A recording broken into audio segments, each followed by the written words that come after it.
السلام عليكم ورحمة الله أحبتي في الله. كنتمنى إلقاكم آخر موعد أسبوعي في أتم الصحة والعافية. بناء على وعد عطيته لواحد المتتبعة خلات لي تعليق كتطلب مني فيه نعطيها واقي شمسي فيزيائي لبشرة جافة وحساسة، فقلت علاش لا ما نديرش فيديو ونستافدوا كاملين، بحكم أن 90% منا ما كيعرفوش واش كاين اصلا شي حاجه سميتها واقي شمسي فيزيائي. كنشكر من هذا المنبر الاخت فريده سامي اللي من تعليقها استوحيت فكره الفيديو ديال اليوم. نتلاقاو بعد الفاصل باش نشرح لكم هذه المساله.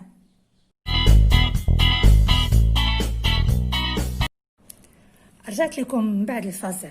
خصكم تعرفوا واحد المساله اللي هي جد مهمه. فأي واحد فينا عنده أي إكران توتال أو أي واقي شمسي فخصو يعرف بأنه يا إما مكونات ديالو فيزيائية أو كيميائية، يعني يا إما عندنا واقي شمسي فيزيائي أو واقي شمسي كيميائي، بغض النظر على واش عندنا البشرة جافة أو دهنية أو مختلطة أو فيها حب شباب. فاحنا هنا غادي نهضروا على المكونات ديال كل واقي شمسي، يعني غادي نهضروا الا بغيتو تقولوا من الناحيه التقنيه وكل واحد كيفاش كيخدم ولمن كيصلح. الوغ عندنا جوج ديال الانواع ديال الواقيات الشمسيه، عندنا يا اما واقي شمسي فيزيائي او واقي شمسي كيميائي. غادي تقولوا لي وفاء شنو هو الفرق؟ حنا هادشي عمرنا ما سمعنا به. غادي نقول لكم بان الواقي الشمسي الفيزيائي هو واحد الواقي شمسي مكونات ديالو هي من المعادن بحال اكسيد التيتانيوم واكسيد الزنك. والواقي الشمسي الكيميائي فالمكونات ديالو عضويه واهم مكون فهو الكربون. شنو الفرق ما بين الواقي الشمسي الفيزيائي والواقي الشمسي الكيميائي، او الا بغينا نقولوا كيفاش كيخدم كل واحد فيهم مع او كيفاش كيتعامل او كيفاش كيتفاعل مع البشره ديالنا؟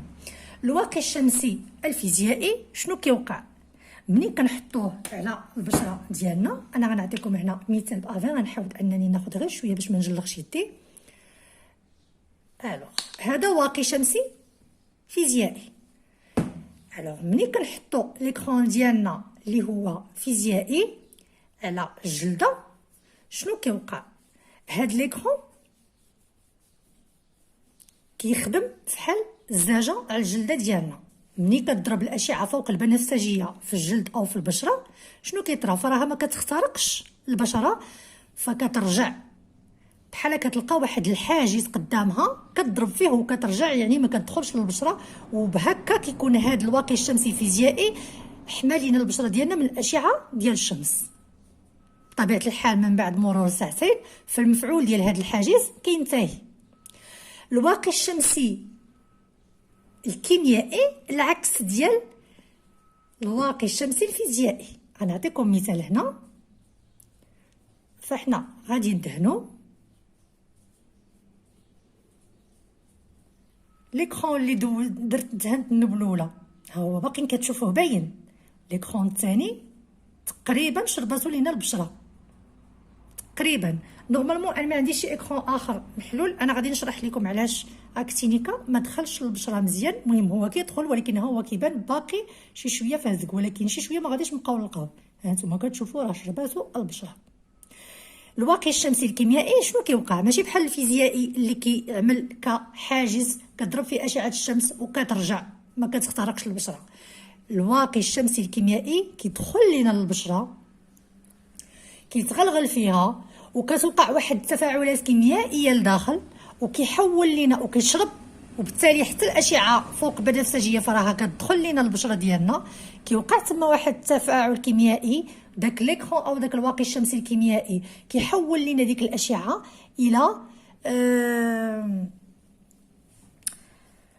الى هذا كتحول لواحد كتحول للعرق ومن بعد كتخرج عن طريق البشره.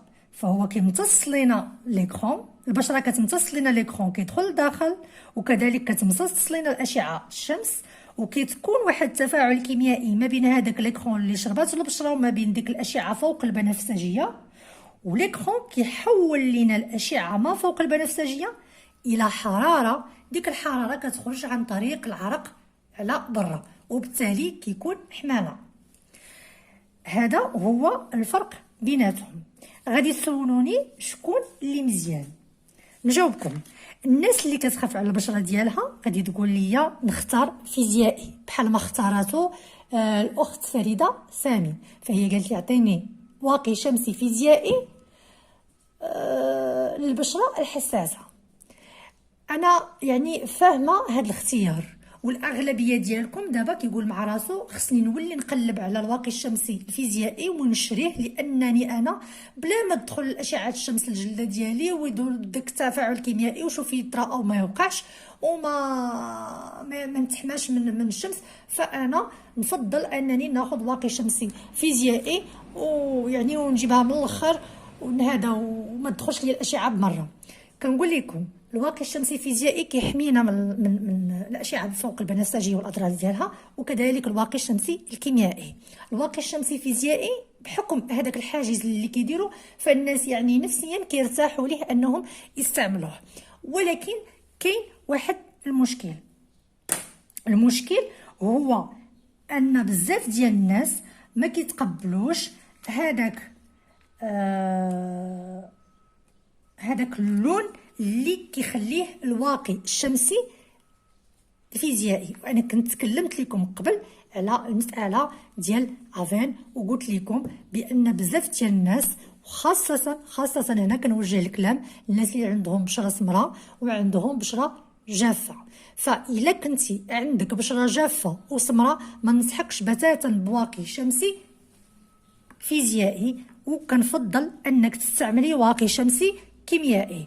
انا شخصيا ملي كيجيو عندي الناس كتقول لي اعطيني افين او اس في ار او اورياج 90، حتى هو عنده هاد يعني هكا ملي كتحطي في الوجه كيبان فحال ازرق او فحال ابيض بزاف على حسب اللون ديال السيده اللي دارته.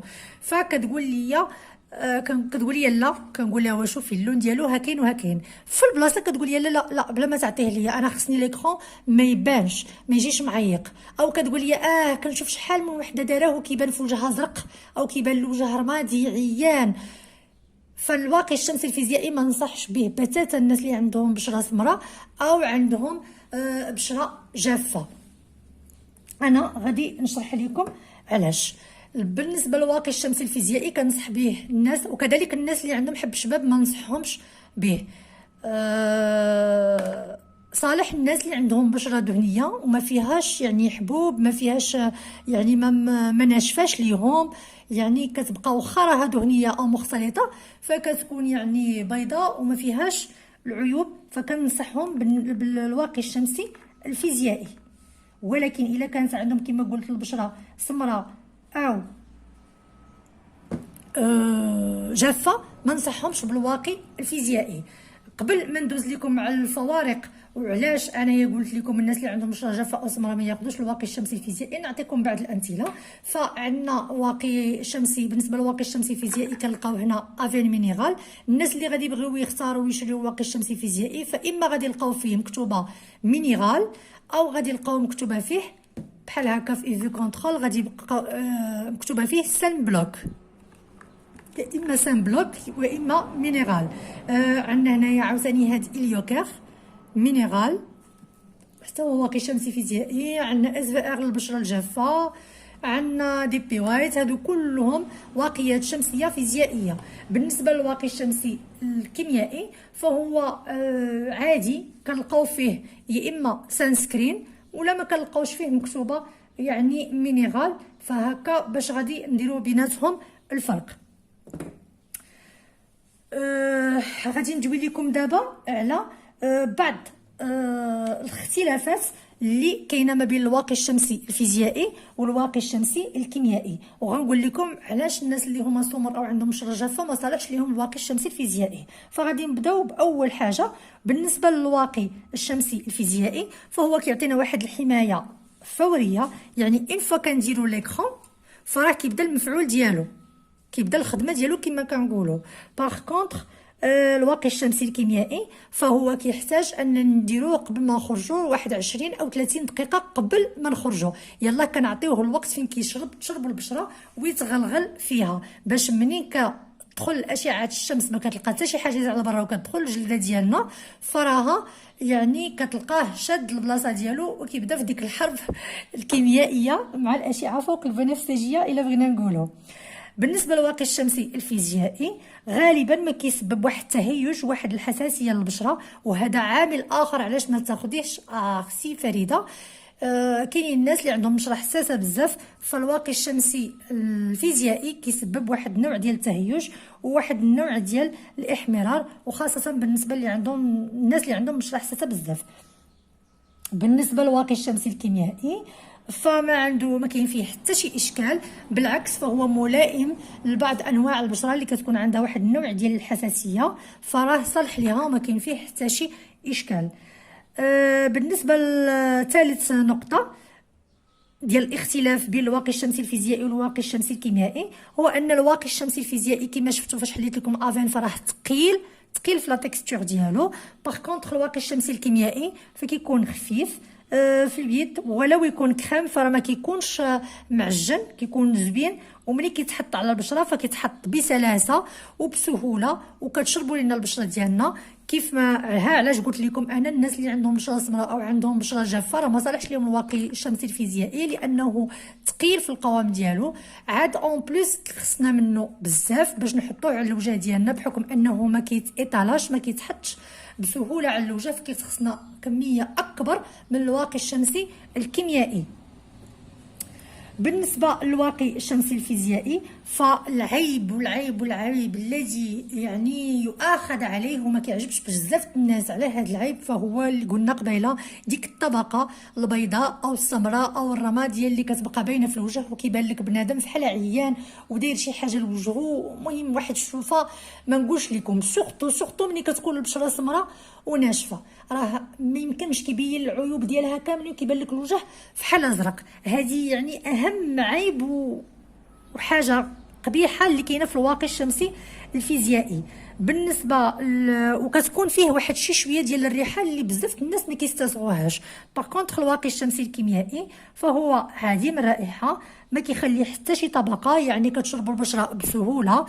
كيكفي غير اننا ناخذوا الواقي الشمسي اللي مناسب لينا، واش عندنا بشره جافه او دهنيه او مختلطه او فيها حب شباب، هذه يعني مساله ما عندها حتى شي علاقه بالواقي الشمسي واش هو فيزيائي او كيميائي. يعني ضروري من اننا ناخذوا الواقي الشمسي اللي كيناسب البشره ديالنا بغض النظر على واش هو فيزيائي او كيميائي. بالنسبه للاخت فريده سامي اللي كانت سولاتني فانا كنجاوبها وكنقول ليها غادي تاخدي بحالي، انا عندي بشره شبه جافه تقريبا، كتنشف ليا اغلب الاوقات، واخا بعض المرات كتسيدم ليا من لا زونتي ماشي شيدان شي حاجه خفيفه يعني بريسك ساش، وعندي بشره حساسه كتاثر فيها الشمس واحد الدرجه ما كتصورش. كنصحك اختي فريده باكتينيكا، فهو اشنو غادي نقول لك بحال جمع بين الاثنين، جمع ما بين الفيزيائي والكيميائي، الحمد الحمايه ديال الفيزيائي والتركيبه ديال الكيميائي. هادشي اللي زوين في اكتينيكا وكيعجبني وكيخليني انني ننصح به الناس بعيني مغمضين، حيت هو الواقي الشمسي الوحيد اللي عطاني نتيجه فعاله. كما كتشوفوا هنا فهو مكتوب عليه ميديكال ديفايس كلاس، فهو فاش خرج فراه يعني كما كنكرر دائما كان يعني ديسبوزيتيف ميديكال، كان تقريبا كيتحسب فحال الدواء، ما كانش يعني كيعتبروه الاطباء وخبراء الجلد على اساس انه واقي شمسي تجميلي، بالعكس فكان واقي شمسي طبي 100%، وباقي الان وحنا كنستافدوا من الحوايج اللي زوينه في اكتينيكا. فرانشمون كنصحك به وغادي يعجبك الحل بزاف اختي فريده. كنتمنى ان الفيديو ديال اليوم يكون يعني جاوبك على تساؤلاتك، والنصيحه ديالي يعني تكون في محلها. انا كنصحك انتي اختي فريده وكل المتتبعين ديالي، كنصحكم كلكم كاخت يعني فحال خواتاتي فحال خوتي، كنصحكم لله هكا كنصحكم. انا غادي ندير فيديو غنديرها، غادي نهضر فكنقول اللهم نقول شي حاجه بغض النظر على اي حسابات اخرى، فكنقول اللهم شي حاجه تبقى ليا في ميزان الحسنات ديالي تنفعني واحد النهار وتنفع وليداتي، احسن ليا من انني ندير شي اشهار للبرودوي وانا عارفاه تمام المعرفه بانه ما عنده حتى شي نتيجه وقبيح وخايب. نقدر ندير كولابوراسيون مع الناس وهذا، ولكن الحاجه اللي ما غاديش تخالف الضمير ديالي وما غاديش تخالف الاخلاق ديالي بتاتا ونهائيا. وصلنا النهايه ديال الفيديو. الى عجبكم ما تنساوش اللايك والبارطاج.